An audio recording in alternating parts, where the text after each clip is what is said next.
မင်္ဂလာပါမျိုးလူကြီးဒီနေ့တော့ကျွန်တော်တို့ရွှေတောင်ကြီးရဲ့အောင်ပွဲနေပါပဲဗျာမနေ့ပိုင်းမှာ4-6စီးဘူးကထဲကနေပြီးတော့ဒိန်းကနေတဲကြီးမှန်သွားခဲ့တယ်လို့ကျွန်တော်ပေးလိုက်တဲ့အမာကြီးနှစ်ခွန်တစ်ကလည်းပဲနှစ်တဏီကုန်းစားကိုအောင်ဝတ်ခံပေးခဲ့ပါ යි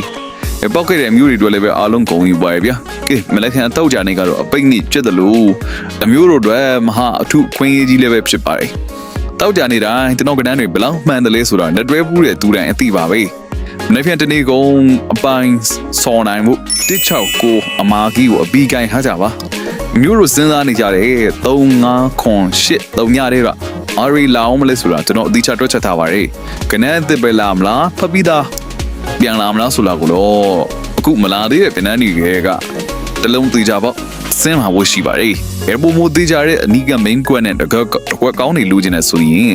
ကျွန်တော်စီမှာဒူးလီလာရောက်ကန်ဆယ်လိုက်ပါ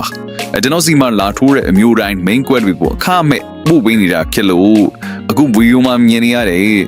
Viber phone number မှာViber မှာပါနော် Viber မှာလာပြီးတော့ဒူးလီကန်ဆယ်ညလို့ပါဆိုပြီးစာပို့ထားလိုက်ပါတောက်ကြပိန်းနေမှာအားလုံးအိတ်နဲ့လွယ်နေကြပါစေအမျိုးတို့ကြီး